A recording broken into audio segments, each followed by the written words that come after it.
अब हम जिनकी प्रतीक्षा कर रहे हैं, भारत के माननीय लोकसभा के अध्यक्ष माननीय श्री ओम बिरला जी से मैं सादर निवेदन करता हूं, कृपया आप आए और अपना वक्तव्य हमारे समक्ष रखें। एक बार करतल ध्वनि से आपका हम अभिनंदन करते हैं। कृषि मंत्री जो खुद भी किसान हैं और उन्होंने वेद के बारे में, वेद विज्ञान के बारे में और कृषि और वेद का संबंध बताते हुए अपनी बात को रखा। माननीय नरेंद्र सिंह जी तोमर साहब इस कार्यक्रम के प्रणेता, जिन्होंने भारत में नहीं पूरे विश्व के अंदर वेद, आध्यात्मिक योग, योग विज्ञान कितनी व्याख्या की, दुनिया के अधिकतम देशों के अंदर भारतीय संस्कृति के अग्रदूत परम श्रद्धेय स्वामी चिदानंद जी महाराज हमारे बीच में ही, स्वामी प्रणवनाथ सरस्वती जी, आर्यवेश जी, आचार्य प्रद्युमन जी, आचार्य प्रेमपाल जी शास्त्री जी, आरसी अग्रवाल जी, देवेश प्रकाश जी और हमारी संसद में हमारे सहयोगी सांसद जो वेद विज्ञान और जिनको अद्भुत ज्ञान है, जिन्होंने एक पुलिस सेवा में अपनी सेवाएं दी, वहां भी उन्होंने आध्यात्मिक रूप से मानवीय संवेदना के साथ काम किया। अब राजनीति क्षेत्र के अंदर भी, देश के अंदर भी और देश के अलावा विश्व के अलग अलग देशों के अंदर वेद विज्ञान के बारे में समय समय पर अपनी बात रखते हैं डॉक्टर सतपाल सिंह जी, और यहां पर पधारे इस सम्मेलन में जो वेद के बारे में, विज्ञान के बारे में, आध्यात्मिक चिंतन के बारे में अलग अलग क्षेत्रों के अंदर काम कर रहे हैं, उन सभी अतिथियों को भी मैं प्रणाम करता हूं। जैसा कि सतपाल जी ने बताया कि किस तरीके से हमारे ऋषियों ने ज्ञान को प्राप्त कर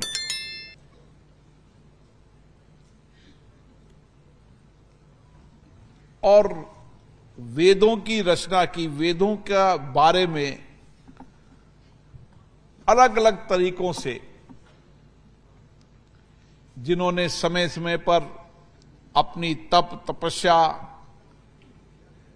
के माध्यम से उस समय ऋषियों ने प्राप्त किया। वेदों ने किसी को लिखा नहीं, लेकिन ऋषियों के ज्ञान का अद्भुत संगम वेद आज भारत का नहीं, दुनिया के लिए रिसर्च का एक बड़ा आध्यात्मिक केंद्र बन चुका है। और इसीलिए वेद की जितनी व्याख्या की जाए, वेद को विज्ञान के माध्यम से व्याख्या की, तो वैज्ञानिकों ने माना जो कुछ भी विज्ञान में है वो वेद के कारण है। और इसीलिए वेद और विज्ञान के बारे में आज भारत में नहीं, दुनिया के अलग अलग देशों के अंदर जो रिसर्च हो रहा है, जो नया अनुसंधान हो रहा है, वो वेद में की बातों के आधार पर किस तरीके से ऋषि मुनियों ने उस समय अपने विचारों को, अपने अनुभवों को, अपने ज्ञान को वेद के माध्यम से समाज को दिया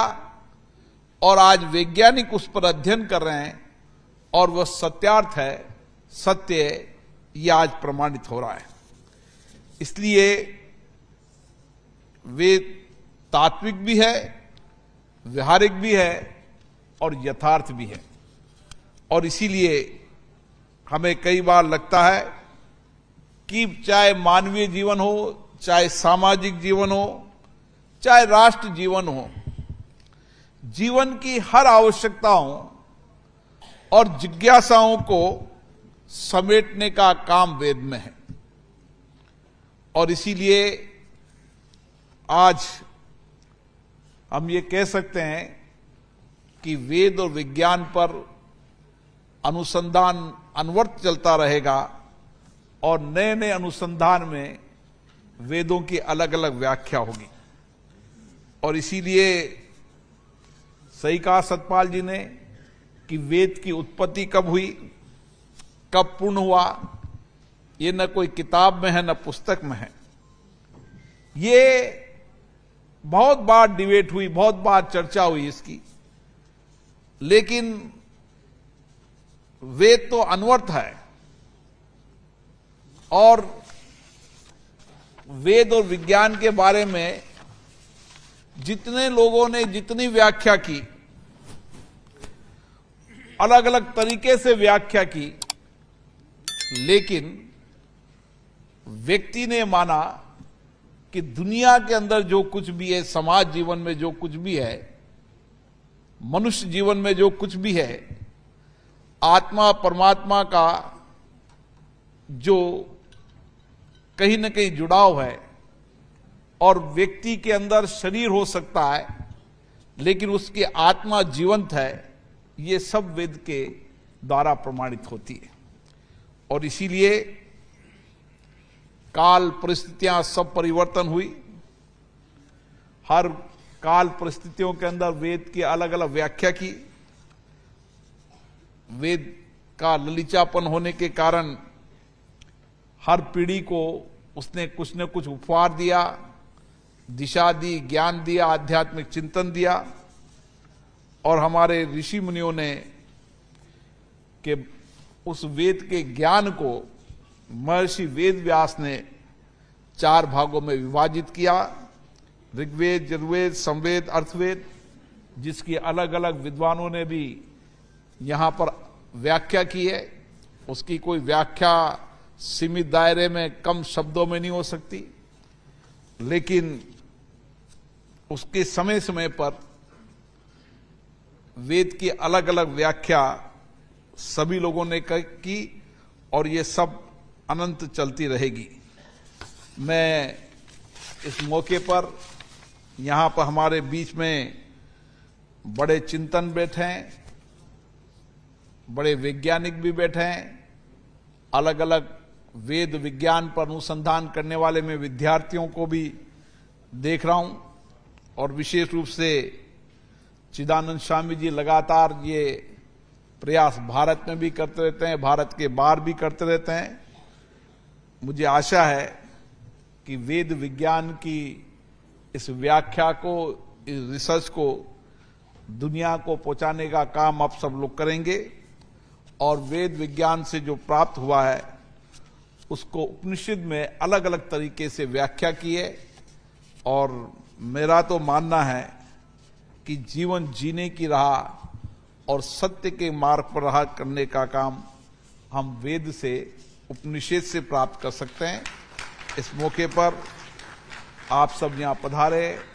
आपका चिंतन, आपकी चर्चा, आपका संवाद यहां पर निश्चित रूप से एक बेहतर परिणाम देगा। और मैं कह सकता हूं कि जब हम प्राचीनतम लोकतंत्र की बात करते हैं और दुनिया में कहते हैं कि भारत प्राचीनतम लोकतंत्र है, भारत लोकतंत्र की जननी है, तो जननी भी निकली है तो वेद से निकली है, उपनिषद से निकली है। और वेद उपनिषद के अंदर कई प्रमाण हैं, वर्षों पुराने प्रमाण हैं कि भारत की संस्कृति आध्यात्म में हमेशा लोकतंत्र रहा है, जीवन शैली में लोकतंत्र रहा है, कार्यशैली में लोकतंत्र रहा है, विचारधारा में लोकतंत्र रहा है, और इसीलिए आज भी दुनिया के अंदर लोकतंत्र शासन चलाने की सर्वश्रेष्ठ पद्धति है, और भारत मदर ऑफ डेमोक्रेसी के रूप में आज दुनिया में भारत की पहचान है। आप सभी को बहुत बहुत धन्यवाद, बहुत बहुत साधुवाद। बहुत बहुत धन्यवाद माननीय लोकसभा अध्यक्ष जी का।